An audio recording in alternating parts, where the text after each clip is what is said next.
paz, meu irmão, meu amigo. Esse é o programa da Igreja Evangélica Quírios. Eu sou o pastor Klaus Piragini, aqui da Lapa, São Paulo. O nosso programa é toda terça, quarta e quinta, às 23 horas, pela Rede Gospel Televisão. A hora que você quiser, a hora que você precisar, é só acessar o YouTube, lá no canal da Igreja Evangélica Quírios. E lá você tem todos os nossos programas, todas as nossas mensagens gravadas em vídeo. E fica a teu critério, se você precisa de uma palavra, é só você entrar lá e assistir. Também tem o nosso site no www.igrejaquirios.com.br e no nosso site também você tem as nossas pregações em MP3, o culto transmitido ao vivo, se você quiser assistir, se você que está fora de São Paulo, quiser acompanhar com a gente, só entrar na internet na hora do culto, quinta-feira às 8 horas, domingo às 10 da manhã e às 18h30 no www.igrejaquirios.com.br e lá você assiste o nosso programa e pode compartilhar aí todas as nossas mensagens, está tudo lá gratuito para você e eu tenho certeza que vai abençoar a sua vida. E quero convidar você também a vir nos conhecer aqui em São Paulo, na Lapa. Nós estamos bem pertinho aqui da estação do trem da Lapa, do lado praticamente da estação do trem, 3 quadras da Marginal aqui, Tietê. É só você chegar aqui e a gente vai te receber de braços abertos. Tenho certeza que você vai se sentir aí em casa e na presença de Deus. Você é o nosso convidado. E hoje eu estou aqui com um querido amigo meu, uma pessoa que para mim tem sido muito importante no meu ministério, na minha vida, que eu tenho a honra de receber aqui hoje, né? Pastor Anésio Rodrigues, ele gosta de ser chamado de Anésio, então nós vamos chamá-lo a partir desse momento só de Anésio, né? Mas ele é o pastor da comunidade Carisma, tem sido um grande amigo, um mentor, que tem ajudado em muitas decisões aqui da minha vida. E hoje eu convidei ele para falar um pouquinho conosco, né? E apresentar um pouco sobre o tema A Graça de Deus do Velho Testamento. Vou deixar você se apresentar agora, né? Melhor assim, né? Tá bom, muito obrigado. Prazer conhecer aqui esse trabalho aqui da Quírios. Eu admiro, tenho uma admiração particular aqui pelo Klaus e o trabalho que vocês realizam. Vocês são muito ousados no que fazem, né? Obrigado. E o que faz com muita qualidade. Eu amei aqui toda a estrutura de vocês, estou apaixonado por esse lugar. Legal, muito gostoso mesmo. Então, prazer estar aqui com você hoje. E a comunidade Carisma é em Osasco. Exato. Lá na Rua São Bento 270, no bairro de Quitaúna. Se você quiser conhecer um pouquinho mais da Carisma, entra na internet, carisma.com.br. Tudo que a gente faz, a gente bota na internet, assim fica mais fácil. Se o povo paulistano não tem muito tempo para fazer muita coisa, né? Verdade. É mais fácil acompanhar tudo pela internet também. Eu aprendi isso com você. Tudo que fizer, coloca na internet. É né? isso aí. Glória a Deus. Aprendi mais uma também, não precisa falar www, é só comunidadecarisma.com.br. Isso aí, glória a Deus. Agora também não vou falar mais, agora é igrejaquirios.com.br, viu? Aprendi rápido. Glória a Deus. Eu quero convidar só você, antes da gente começar o nosso assunto, porque hoje o programa é especial. A gente vai só trabalhar a palavra aqui, o Anésio vai ensinar um pouco a gente aqui sobre a graça de Deus no Velho Testamento, só convidando você a acessar o nosso Facebook. Lá no Facebook você vai poder também depois assistir esse programa gravado, depois já está indo no ar, e depois você vai poder assistir se você quiser continuar estudando.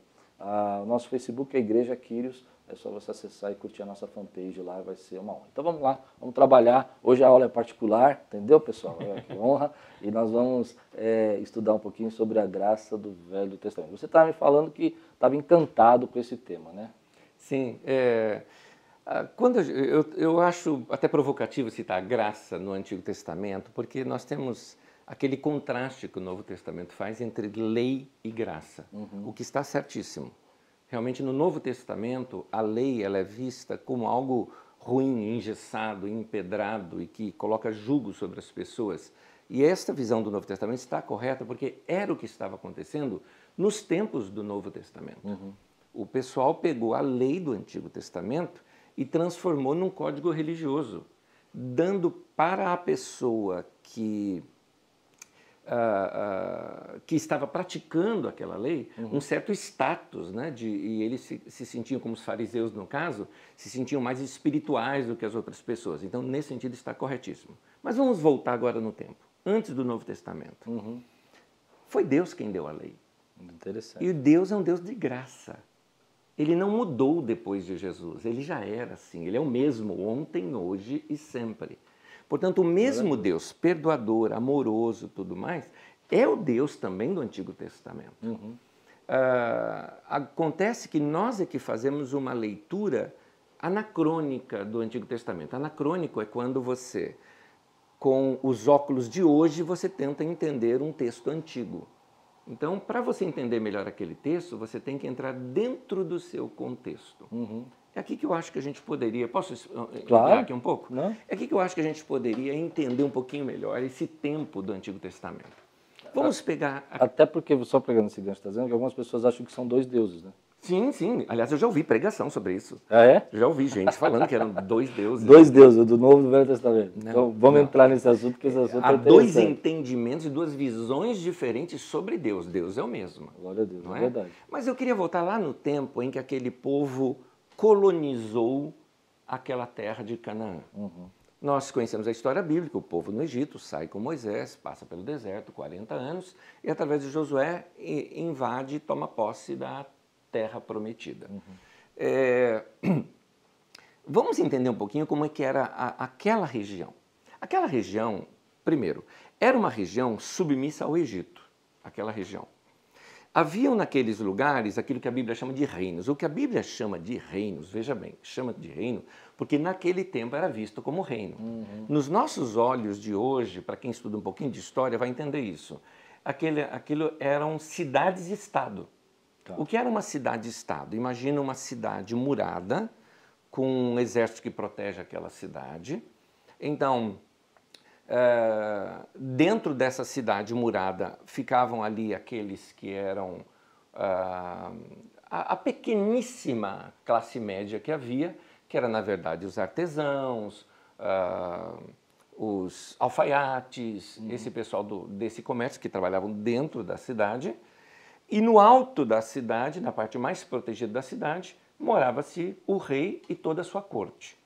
Do lado de fora daquelas muralhas, haviam os camponeses, os homens do campo, que plantavam, colhiam e tudo mais. Então, o que acontecia? Aquele rei daquela cidade-estado, ele exercia um domínio sobre aqueles camponeses, cobrando deles impostos. Em troca de proteção. Por causa da proteção. Ele oferecia a proteção do seu exército e cobrava impostos altíssimos daquelas pessoas. Acontece que essa cidade-estado, por sua vez, também eram vassalos do Egito. E eles pagavam tributos para o Egito. O que ficava pesado e eles tinham que cobrar mais ainda dos camponeses. Então você tinha aqui muita gente que sofria, que era pobre, que era abusado pelo governo com altos impostos, e pouca gente que se beneficiava disso. Um pouquinho diferente do Brasil hoje, né? Mas tudo bem, mas vamos lá. É muito diferente do nosso mundo de hoje, né? Mas tudo bem. A história se repete, a história se repete. Acontece que, imagina esse povo camponês, alguns deles fugiram para as montanhas para poder se livrar desses domínios dessas cidades e estados e reconstruir sua vida ali. Quando ficam sabendo de um povo que foi livre do Egito, morava no deserto. Lá no deserto, outros povos se juntaram ao povo de Israel. Isso é uma coisa que a gente às vezes não percebe, mas... A gente não percebe isso no texto, porque a gente vê Jacó com 12 filhos, vai para o Egito, fica 400 anos e volta com 3 milhões. Espera um pouquinho. Né? Tem alguma coisa aí que não está batendo a conta. Os caras tinham que ter muito filho para chegar nesse ponto. E não é muito isso. Então, outros povos se juntaram a esse povo chamado povo de Israel. E quando eles entram, então, para Canaã e começam a fazer suas conquistas e destronar algumas dessas cidades-estado e começar a tomar posse, Jericó foi uma delas, Siquém foi outra delas, né? E assim, diversas.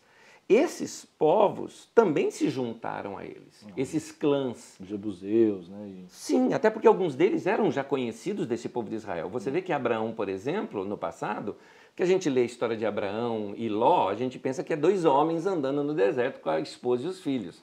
E esquecemos que eles eram povos, na verdade, né? Havia ali brigas de pastores e tudo mais deles. Abraão vai fazer uma guerra contra Quedorlaomer, junta 312 ou 318 homens que eram guerreiros nascidos na casa dele, quer dizer, gente que era treinada para isso. Exato. Então, eram povos. Havia o povoado de Abraão, o povoado de Ló. Abraão tem contato ali com Manre, com Escol e um outro, quando eles entraram de novo para a Terra Prometida anos depois, esses povos tinham ligações entre si.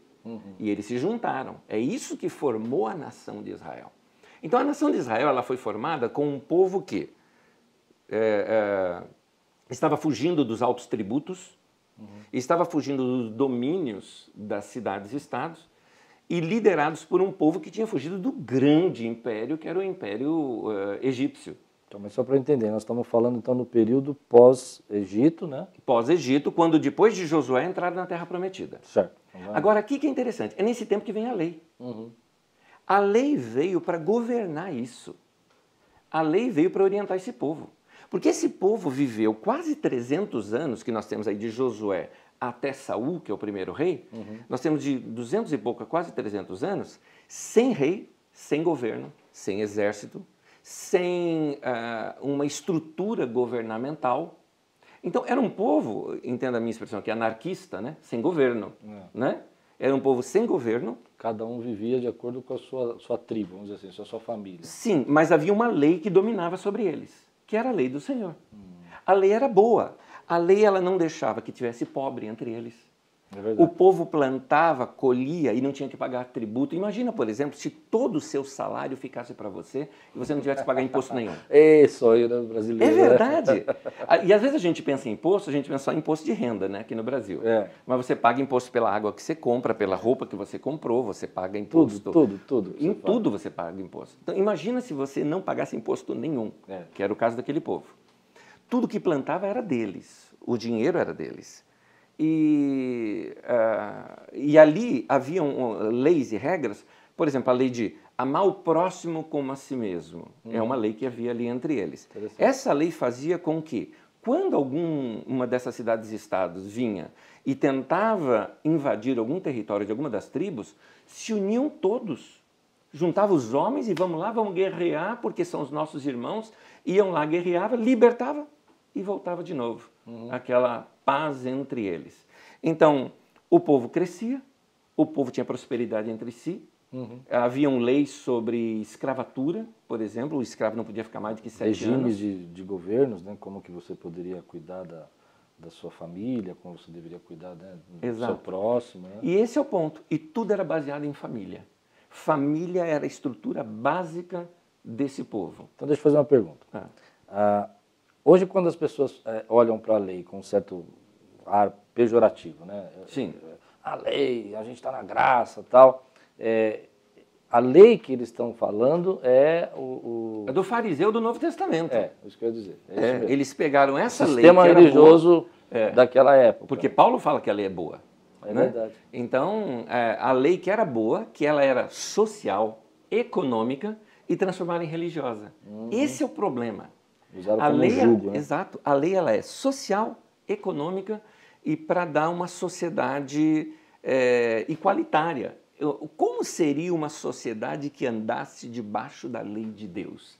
Esse é o desafio do Antigo Testamento, porque eles conseguiram por alguns anos viver assim. E se perderam. Agora, no Novo Testamento, já é Império Romano, já é um outro governo, e aquela lei que não dava para ser aplicada socialmente se tornou uma lei de costumes religiosos. Aí engessou tudo, e aí que vem Jesus e fala, não é isso que o meu pai ensinou. Por isso que ele cumpriu toda a lei. Exato. A gente já volta aí, eu tenho certeza que está chamando a tua atenção, até porque muitas vezes a gente não percebe que a maneira como a gente enxerga a palavra, como o pastor Anésio falou, a gente está dividindo a Deus, como se Deus tivesse colocado um jugo enorme e fosse ele o criador de toda essa religiosidade dos fariseus, e, na verdade, ele colocou ali um sistema de governo abençoador que a gente às vezes nem presta atenção, porque está tão preso aos nossos costumes sobre a lei. A gente já volta aí, eu tenho certeza que Deus vai falar com você mais um pouquinho.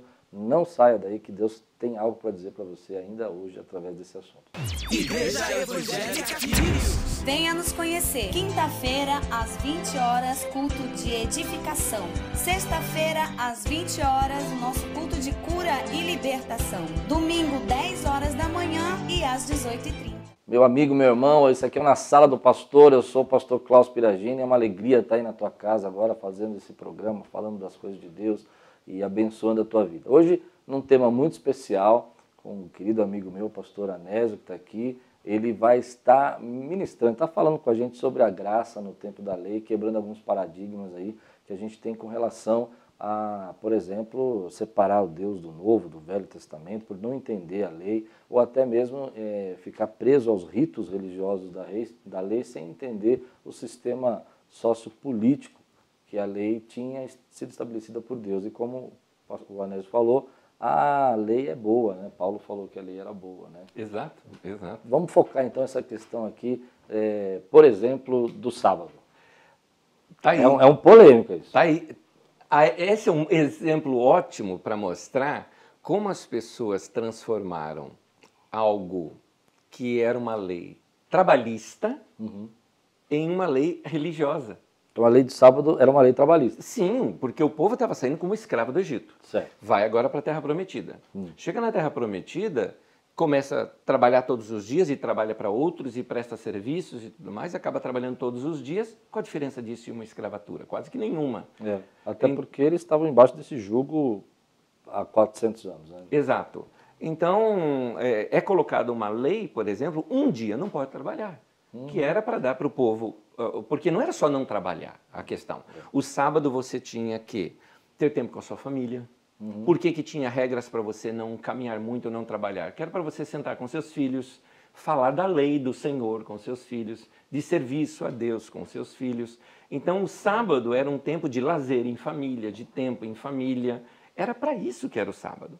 E aí foi transformado em algo religioso já nos tempos do Novo Testamento. E entra naquelas coisas de tipo 15 quilômetros, você pode andar... Aí são as regras que são colocadas depois. É isso que Jesus critica. Se caiu no buraco, pode tirar, não pode tirar. Exato. É isso que Jesus critica. Voltando lá, então, naquele tempo, como que a lei ela era socioeconômico-político, era para isso. Era uma lei para governar uma nação. Por isso tinha regras como... Veja bem, o povo estava no deserto. Por que proíbe comer carne de porco? Simples. Debaixo de 40 graus no deserto. Vai criar porco e comer carne de porco. Você tem uma epidemia. É verdade. Então era uma lei de saúde.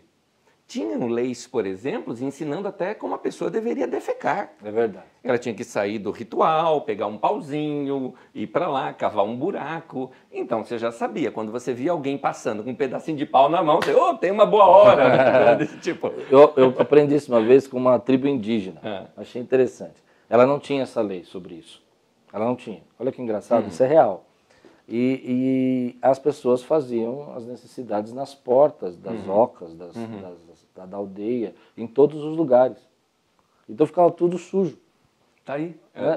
Falta de uma lei. E as pessoas começaram a adoecer por causa disso, por causa de uma lei, né? Porque não tinha a lei de pegar o pauzinho. Tá vendo? Então, nota, já vimos aqui lei com relação à saúde. Nós vamos encontrar dentro da lei alguns aspectos que são interessantes, que eles são bem na área econômica. Isso é muito interessante, porque influenciava não só na economia, mas também no bem-estar das pessoas. Quando se tinha escravos, ao 7º ano você tinha que libertar o escravo. E quando você libertasse o escravo, a lei diz que você deveria não libertá-lo sem nada. Você deveria dar para ele, por exemplo, uma parte do seu rebanho, para que ele tivesse como recomeçar a vida dele. Então, isso não é justo? muito legal. Não é correto? Tanto que em Deuteronômio fala que quando os povos viessem conhecer a lei, diriam que vocês são um povo sábio. Então Deus já tinha estabelecido a PL, né? Participação dos lucros. Por exemplo, né? Um fundo de garantia. É verdade. É? Vê como é interessante. Diferente do que foi praticado no Brasil. Quando houve a libertação da escravatura no Brasil, eles não tinham para onde ir. Essa é a origem, por exemplo, das favelas no Rio de Janeiro, quando eles tinham que ir para os montes, ali para os morros, e ter que se virar. Essa foi assim, eles forçaram criar, através dos escravos libertos, uma classe pobre no Brasil, porque essa classe pobre era interessante, se tornaria uma mão de obra barata. Então, veja como a nossa nação é o que é hoje por não ter praticado princípios da lei do Senhor. Simplesmente abandonava o escravo e ele tinha que se virar, né? Assim, e aí, é por isso que você vai ver uma crise em Samuel, quando o povo começa a pedir um rei.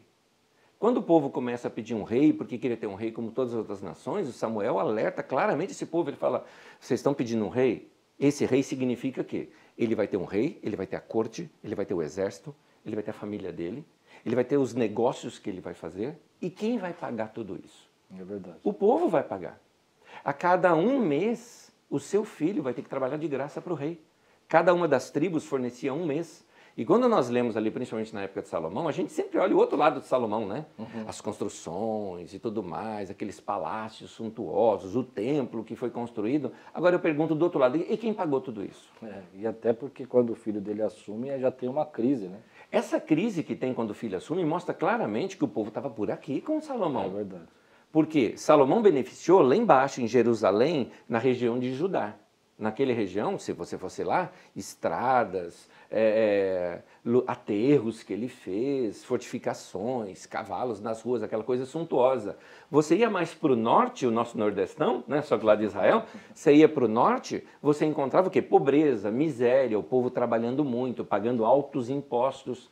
Então, quando Salomão morreu e que o filho dele assume, há uma convocação do pessoal das tribos do norte, chamam Roboão para uma conversa, interessante onde? Na cidade de Siquém.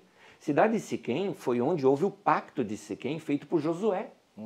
Josué chega, leva esse povo até Siquém, em Siquém reúne todo mundo, distribui-se os terrenos e ele fala, a partir de agora é com vocês, eu e a minha casa serviremos ao Senhor.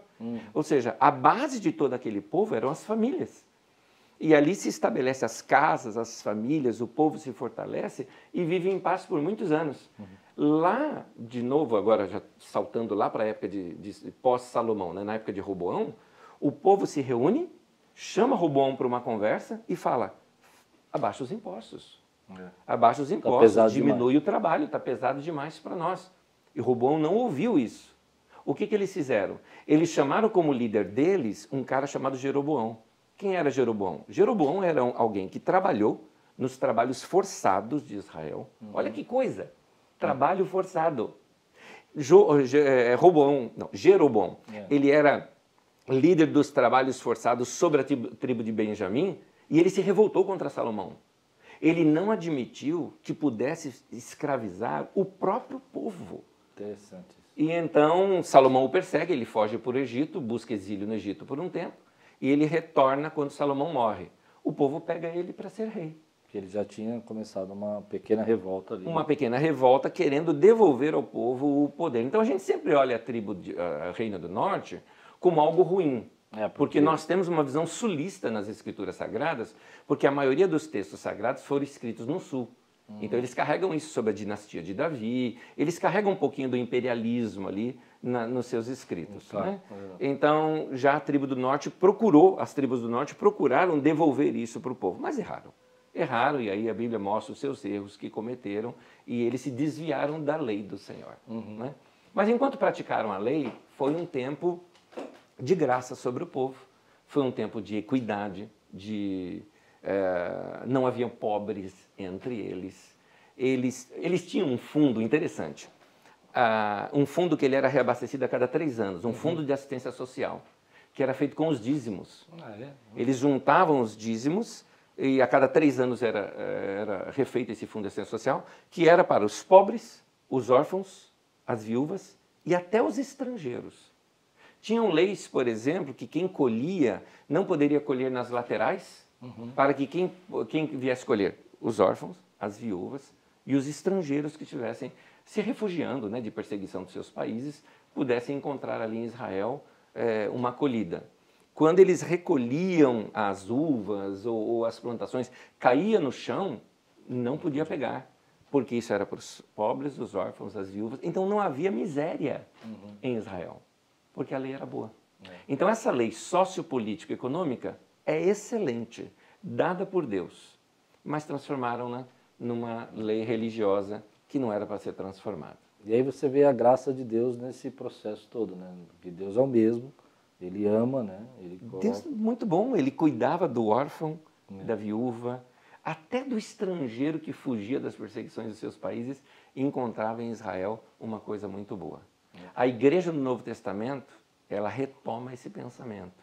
Quando ali em Atos eles repartem o que têm, eles tentam viver novamente essa lei só que na graça de Deus. Uma coisa interessante, eu estava pensando, estava comentando sobre, por exemplo, o jubileu, né, a lei do jubileu, que você trabalhava, tinha que deixar a terra descansar depois de 7 anos, no 49 você liberava tudo que você tinha conquistado, né?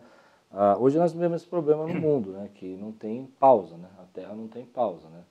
Então não tem descanso, não tem, está sempre extraindo alguma coisa da terra, né?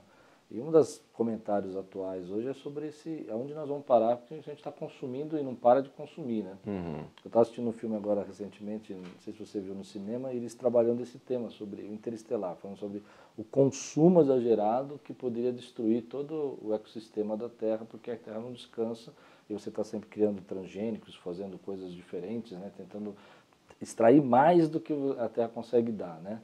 E você vê que naquela época, uma população talvez não, muito menor do que hoje, Deus já tinha deixado uma lei para descansar a terra, né? Exato, exato. A gente pode aplicar isso para a nossa vida também, e a dica que fica para você é: consuma menos. Isso é verdade. Gaste menos.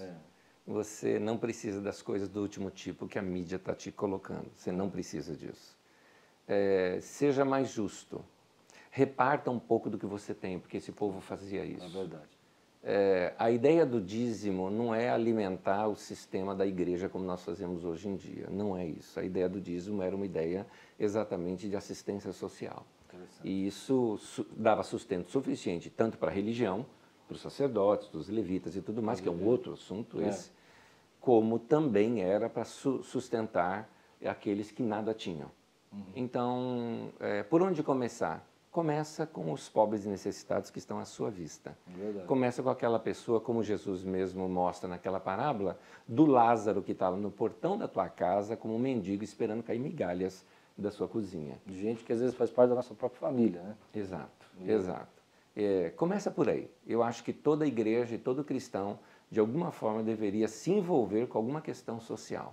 Aí ele mostra que realmente ele segue os ensinamentos de Jesus e anda na lei do Senhor. Não é porque nós estamos no Novo Testamento, nós não andamos na lei. Nós praticamos a lei do Senhor, que ela é justa e fiel. Nós não praticamos aquela religiosidade em cima da lei que os fariseus criaram anos antes de Jesus, isso, e que na época de Jesus isso estava à tona na religião. Né? Até o próprio Jesus não cumpriu isso, né? Se você for, algumas vezes uma pessoa me perguntou uma vez, mas como Jesus cumpriu a lei se ele colheu a espiga, ele fez... Porque, na verdade, ele cumpriu o princípio da lei, a visão da lei, mas não os dogmas que eles criaram. Jesus praticou a lei lá do Deuteronômio e do Êxodo e daqueles pactos que tiveram. O que ele não praticava era a religiosidade da lei dos fariseus do Novo Testamento. É isso aí. Então, uma dica aqui que a gente quer dar para você é o seguinte: por que você precisa consumir tanto? Para que você precisa guardar tanto? Por que você não pode ajudar uma pessoa aí que está do seu lado? Seja mais generoso, né? Eu aprendi que quando a gente é generoso, a gente é mais feliz. Sim, né? com certeza. A gente tem mais alegria no coração de poder compartilhar. É mais ou menos como dizer, uma mesa vazia só você e uma mesa cheia de pessoas que você gosta, que você está abençoando, está ajudando. Tem alegria na casa, tem alegria na família, né? E a graça de Deus acompanha a gente em cada momento da nossa vida, em nome de Jesus. Amém. Amém? Quero agradecer o Anésio aqui com a gente. O programa passou rápido, voando, né? Mas é uma alegria. E fala de novo, Anésio, do seu site, tudo direitinho pra gente. Tá bom. Se você quiser conhecer um pouquinho mais, é só você entrar ali no nosso site também. Você assiste todas as nossas mensagens de domingo, que desde janeiro para cá estamos estudando sobre as parábolas de Jesus. Legal. Que Deus abençoe sua vida. Esse aqui é o Na Sala do Pastor. Eu sou o pastor Cláudio Piragini. Você é o nosso convidado para estar conosco toda terça, quarta e quinta às 23 horas. E também, se você quiser conhecer um pouquinho mais da Aquiles, é só entrar no nosso site, igrejaquiles.com.br. Deus te abençoe, uma semana cheia de graça, cheia de paz, né? Amém. Uma semana, como eu sempre digo aqui, e tudo quanto fizer, sabe como é que é? Sabe? E prosperará. tudo prosperará. E tudo quanto fizer, prosperará. Deus te abençoe.